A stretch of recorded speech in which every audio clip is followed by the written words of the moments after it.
Hello everyone. இன்றைக்கி வீடியோவில் Ryzen இன் த Sun அப்படின்ற ஒரு ஸ்டோரி பற்றி தான் பார்க்க போகிறோம். இந்த ஸ்டோரியில் லொரைன் ஹான்ஸ்பெரி தான் எழுதியிருக்காங்க. இவங்க வந்து ஒரு உமன், இவங்க வந்து ஒரு ஃபீமேல் ரைட்டர்னு சொல்லலாம். ஃபஸ்ட்டு நம்ம ஆத்தர் இன்ட்ரோடக்ஷன் பார்த்துட்டு நம்ம சம்மரிக்குள்ளே போயிடலாம். அதுக்கு முன்னாடி நம்ம சேனல் நீங்கள் சப்ஸ்கிரைப் பண்ணாமல் பார்த்துட்டு இருந்தீங்கன்னா சப்ஸ்கிரைப் பண்ணிட்டு வீடியோவை கண்டினியூ பண்ணுங்கள். இப்போது இந்த லொரைன் ஹான்ஸ்பெரி பார்த்தீங்கன்னா 1930, அதாவது 1913 பிறந்திருக்காங்க. தென் 1965 வந்து இவங்க இறந்துட்டாங்க. இவங்க வந்து ரொம்பவே ஒரு அமெரிக்காவை சேர்ந்த ஒரு செல்வாக்கு மிக்க ஒரு பிளே ரைட், அது மட்டும் இல்லாமல் ஒரு எழுத்தாளர். இவங்க வந்து சிக்காகோவில் பிறந்திருக்காங்க. எங்கன்னு பார்த்தீங்கன்னா இல்லினாய்ஸ் அப்படின்ற ஒரு இடத்துல தான் பிறந்திருக்காங்க. இவங்க வந்து ஒரு பிளாக் உமன், கருப்பு பெண்ணாக இருந்திருக்காங்க. ஒரு கருப்பு பெண் பிளே ரைட் அப்படின்னு சொல்கிறாங்க. இவங்களுடைய பிளே எல்லாமே எங்கே பர்ஃபார்ம் ஆகும்னா போர்ட்வே அப்படின்ற ஒரு இடத்துல தான் பர்ஃபார்ம் ஆகும். இவங்களுடைய ரொம்பவே ஃபேமஸான ஒர்க்கு தான் எ ரைசின் இன் த சன். இது வந்து எப்போ ஃபஸ்ட்டு பர்ஃபார்ம் பண்ணியிருக்குன்னு பார்த்தீங்கன்னா 1959 தான் இது வந்து ஃபஸ்ட்டு பர்ஃபார்ம் பண்ணியிருக்காங்க. இது எதை பற்றிலாம் இந்த பிளேயில் சொல்கிறாங்கன்னு பார்த்தீங்கன்னா, ஒரு ரேஷியல் டிஸ்கிரிமினேஷன், அதாவது ஒரு கருப்பின மக்களுக்கும் வெள்ளையின மக்களுக்கும் இருக்கிற பிரச்சனை பற்றி, தென் ஒரு ஃபேமிலி, ஒரு குடும்பம் வந்து எவ்வளோ கஷ்டப்படுது, அவங்களுடைய கனவுகளை பற்றி, அவங்க படுற ஸ்ட்ரகிள்ஸ், அவங்க படுற துயரத்தை பற்றி, ஒரு பெட்டர் லைஃப்பை வாழ்கிறதுக்கு அவங்க என்னென்ன கஷ்டப்படுறாங்க அப்படின்றது தான் இந்த பிளே வந்து சொல்கிறாங்க. இந்த ஹான்ஸ்பெரி வந்து ஒரு ஃபேமிலி எக்ஸ்பீரியன்ஸை வந்து ஒரு இன்ஸ்பயர் பண்ணி இந்த கதையை எழுதுகிறாங்க. அது கூட கொஞ்சம் எக்ஸ்ட்ரா பிட்டிங்லாம் போட்டு அங்கே ஒரு ஒயிட் பீப்புள்ஸ்க்கும் பிளாக் பீப்புள்ஸும் எப்படி அங்கே அந்த சிக்காகோவில் வாழ்கிறாங்க அப்படின்றத பற்றி தான் இந்த ஸ்டோரி இருக்குது. இவங்க வந்து எப்போ இறந்து போயிடுறாங்கன்னு பார்த்தீங்கன்னா, ஒரு யங் ஏஜ்லேயே இறந்து போயிடுறாங்க. அதாவது ஒரு 34 இயர்ஸ்லேயே இவங்க இறந்து போயிடுறாங்க. இவங்களுடைய ஒர்க் வந்து ரொம்பவே ஒரு அமெரிக்கன் ட்ராமாவில் ரொம்ப ஒரு இம்பார்ட்டண்ட்டான ஒர்க்கு.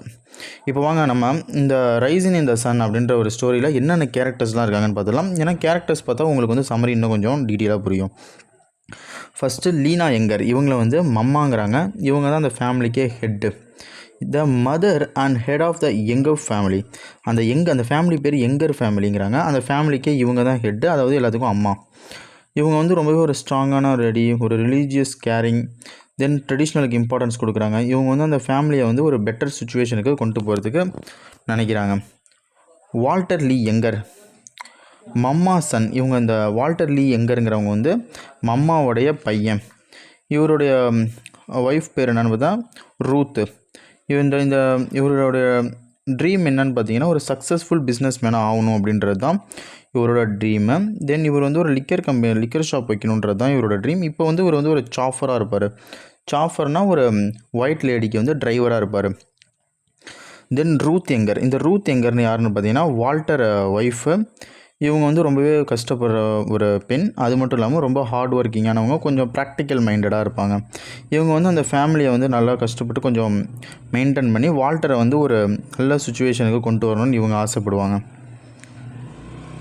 பெனிதா யங்கர், இந்த பெனிதா யங்கர் யாருன்னு பார்த்தீங்கன்னா வால்டருடைய யங் சிஸ்டர், அவங்களுடைய தங்கச்சி.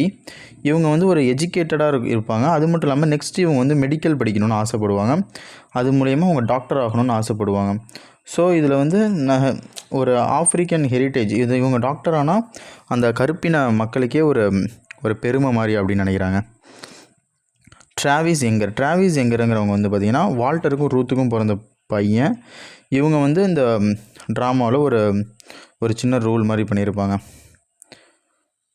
ஜோசப் வசகாய், இவங்க வந்து ஒரு நைஜீரியன் ஸ்டூடெண்ட்டு.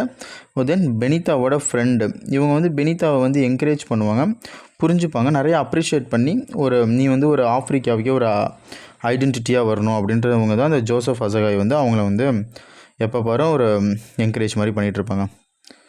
தென் வந்து ஜார்ஜ் மெர்ச்சிசன். இந்த ஜார்ஜ் மெர்ச்சிசன் பார்த்திங்கன்னா ஒரு பணக்கார ஒரு ஆஃப்ரிக்காவை சேர்ந்த ஒரு மனிதர். இவர் வந்து ஒரு அமெரிக்கன் மேன். இவர் வந்து பெனிதா மேலே ரொம்பவே இன்ட்ரெஸ்டிங்காக இருப்பாங்க. அவங்களுக்கு லவ் ப்ரப்போஸ் பண்ணணும் அந்த மாதிரி சொல்லி இருப்பாங்க.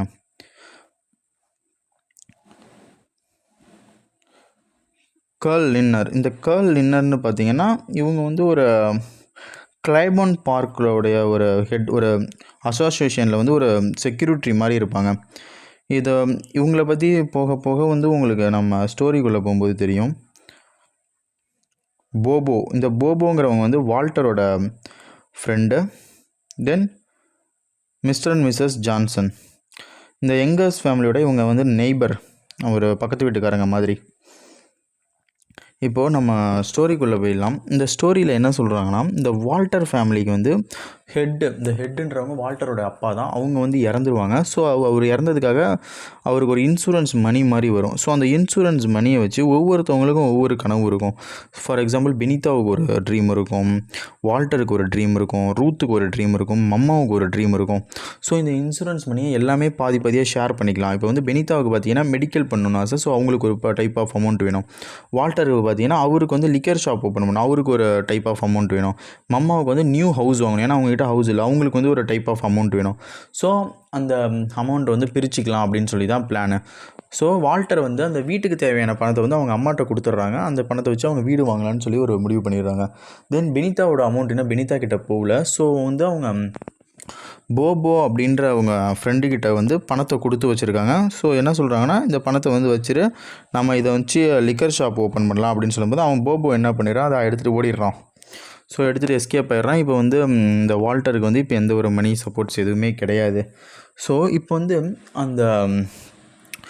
அந்த மம்மா, அதாவது வால்டருடைய அம்மா வந்து ஆல்ரெடி சொன்ன மாதிரி ஒரு ஹவுஸ் வாங்குறாங்க. பட் அந்த ஹவுஸ் எங்கே லொக்கேட் ஆகிருக்குன்னா, ஒரு ஒயிட் பீப்புள்ஸ்லாம் இருக்கிற இடத்துல அந்த ஹவுஸ் இருக்குது. ஸோ அங்கே இருக்கிறவங்களுக்குலாம் இவங்க பிளாக் இங்கே வராங்க அப்படின்றதுனால அவங்களுக்கு வந்து வாடகைக்கு அந்த வீடை வந்து சேல் பண்ண விருப்பம் இல்லை. ஸோ கால் லின்னர் அப்படின்றவர் வந்து கால் லின்னர் தான் அந்த அசோசியேஷனோட செக்யூரிட்டி. அந்த கிளைபோன் பார்க்கில் தான் அந்த ஒயிட் பீப்புள்ஸ் எல்லாமே இருக்காங்க. நீங்கள் வந்து இங்கே வந்து குடிக்கு வரக்கூடாது. ஸோ உங்களுக்கு நீங்கள் கொடுத்த அமௌண்ட்டை விட நாங்கள் டபுள் மடங்கு தரோம், நீங்கள் இங்கே வராதிங்க அப்படின்றாங்க. இது வந்து வால்டருக்கு ஓகேவாக தருது, ஏன்னா அவன் ஆல்ரெடி மணியெல்லாம் மிஸ் பண்ணியிருக்கான், இதை நம்ம வாங்கிக்கலாம் அப்படின்னு சொல்லும்போது அவங்க வீட்டில் சொல்கிறாங்க, எப்படி நம்ம ஒத்துக்கணும், இதுக்கு ஒத்துக்கக்கூடாது, நம்மளும் ஒரு மனிதர்கள் தான், நம்மளும் அவங்களுக்கு எந்த விதத்துலையும் சலைச்சவங்க இல்லை அப்படின்னு சொல்லி அவனை கன்வின்ஸ் பண்ணுறாங்க. ஸோ வால்டருக்கும் இது ஓகேன்னு படுது. ஸோ அங்கே வந்து ஒரு பவர்ஃபுல்லான ஸ்பீச்சை கொடுக்குறான், நாங்கள் கண்டிப்பாக இங்கே வருவோம், நாங்களும் இங்கே தான் வந்து வாழுவோம் அப்படின்னு சொல்லி ஒரு பவர்ஃபுல்லான ஸ்பீச்சை கொடுக்குறான். அதோடைய இந்த ஷார்ட் ஸ்டோரி வந்து முடியுது. இப்போ சம்மரி நம்ம ஒரு டைம் படித்து பார்த்துடலாம். A Rising in the Sun tells the story of the Younger family, a black family living in a small apartment in Chicago. அதாவது இந்த ரைசின் இந்த கதை இந்த ஸ்டோரி என்ன சொல்லுதுன்னா, ஒரு யங்கர் ஃபேமிலி, இந்த ஃபேமிலியை பற்றி தான் சொல்லுது. ஒரு கருப்பின குடும்பம், இவங்க வந்து எங்கே வாழ்கிறாங்கன்னா ஒரு அப்பார்ட்மெண்ட்டில் வாழ்கிறாங்க. அந்த அப்பார்ட்மெண்ட் எங்கே இருக்குன்னா சிகாகோவில் இருக்குது. The family receives a $10,000 insurance payment after a death of Walter and Benita father. அதாவது இவங்களுக்கு வந்து ஒரு $10,000 கிடைக்குது. எதுக்காகனா அவங்க அப்பா இறந்ததுக்காக. வால்டர் அண்ட் பெனிதா அவங்க அப்பா இறந்ததுக்காக இந்த $10,000 வந்து இவங்களுக்கு கிடைக்குது. Each family member has a different dream for the money. அந்த குடும்பத்தில் இருக்கிற ஒவ்வொருத்தவங்களுக்கும் ஆல்ரெடி சொன்ன மாதிரி ஒரு கனவு இருக்குது. Walter wants to invest in the business and become financially successful. Walter வந்து அவனுடைய பிஸ்னஸுக்கு அந்த பணத்தை வந்து இன்வெஸ்ட் பண்ணி ஒரு பெரிய பணக்கார ஆகணும்னு ஆசை. Beneatha wants to use the money to continue her education and become a doctor. Mama wants to buy a house where the family can live with greater comfort and dignity. So already சொன்ன மாதிரி பெனிதாவுக்கு வந்து அந்த அமௌண்ட்டை வச்சு medical படித்து doctor ஆகணும்னு ஆசை. மம்மாவுக்கு வந்து ஒரு நல்ல வீடு வாங்கணும்னு ஆசை. Mama eventually buys a house in Clybourne Park. Mama வந்து அந்த வீடை வாங்கிடுறாங்க. எங்கன்னு பார்த்தா கிளைபோன் பார்க்கில். A predominantly white neighborhood, the family faces racial opposition when Carl Linner asked them not to move there. Carl Linner அப்படின்றவன் அந்த கிளைபோன் பார்க்கோட செக்யூரிட்டி மாதிரி, நீங்கள் அங்கே வந்து வரக்கூடாது, அது வந்து ஒயிட்ஸ் வாழ்கிறதுக்கான வீடு அப்படின்னு சொல்லி அவங்கள வந்து அங்கே போக விடாமல் தடுக்கிறாரு. Walter also faces a serious financial setback after trusting his business partners with money. So வால்டரும் இப்போ மிகப்பெரிய ஒரு அடியில் இருக்கான். ஏன்னா அந்த பணத்தெல்லாம் அவனுடைய ஃப்ரெண்ட்ஸ், அந்த பிஸ்னஸ் பார்ட்னர்ஸ் கிட்டே கொடுத்து ஏமாந்துட்டான். The family experiences disappointment, conflict and hardship. அந்த குடும்பமே இப்போ ரொம்பவே ஒரு கஷ்டமான ஒரு நிலைமையில் இருக்குது. However by the end of the play the Youngers decides to move in to that new house despite. So என்னதான் இருந்தாலும் அவங்க அந்த புது வீட்டுக்கு போக முடிவு பண்ணிடுறாங்க. The racial discrimination they face. அவங்க வந்து அந்த ரேஷியல் டிஸ்கிரிமினேஷன், அதாவது அந்த வெள்ளை வீட்டில் இருக்க அந்த வெள்ளை நபர்கள்லாம் இருக்கிற அந்த வீட்டுக்கு அந்த கிளைபோன் பார்க்குக்கு நம்ம போகணும்னு முடிவு பண்ணிடுறாங்க. The decision demonstrates courage, dignity, family unity and hope for better future. அந்த முடிவு, நம்ம ஒரு கருப்பின மக்களாக இருந்தாலுமே நம்ம அந்த வெள்ளைக்காரங்க வீட்டுக்கு போகணும் அப்படின்ற ஒரு முடிவு வந்து அவங்களுக்கு ஒரு மரியாதையை கொடுக்குது, ஒரு நம்பிக்கையை கொடுக்குது அவங்களோட எதிர்காலத்துக்கு. சென்ட்ரல் மெசேஜ் இந்த ஸ்டோரி முடியுது. இந்த ஸ்டோரியோட சென்ட்ரல் மெசேஜ் என்னென்னு பார்த்தீங்கன்னா, the play shows that dreams, family, dignity and courage can help people overcome poverty, racism and social barriers. அதாவது என்ன சொல்கிறாங்கன்னா, இந்த பிளே மூலயமா நம்ம என்ன தெரிஞ்சுக்கலாம்னா, ஒரு கனவு, ஒரு குடும்பத்துக்கு இருக்கிற கனவு என்னதான் அவங்க அந்த வெள்ளை இனம் இருக்கிற வீட்டுக்கு போகக்கூடாதுன்னு ஆசைப்பட்டாலும், போகக்கூடாதுன்னு நினச்சாலும், பட் அவங்க அந்த மரியாதைக்காக அங்கே போகிறாங்க. இது ஒரு சோஷியல் பேரியர்ஸ். அவங்க அந்த சுச்சுவேஷனில் ஃபேஸ் பண்ணுற கொடுமைகளை இந்த கதை சொல்லுது. அவ்வளோதாங்க. இதில் உங்களுக்கு ஏதாவது டவுட் இருந்தால் நீங்கள் கமெண்ட் செக்ஷன் கேட்கலாம். இதே மாதிரி வீடியோஸ்க்கு நம்ம சேனலை சப்ஸ்கிரைப் பண்ணிட்டு தொடர்ந்து பாருங்கள். ஓகே, பாய்.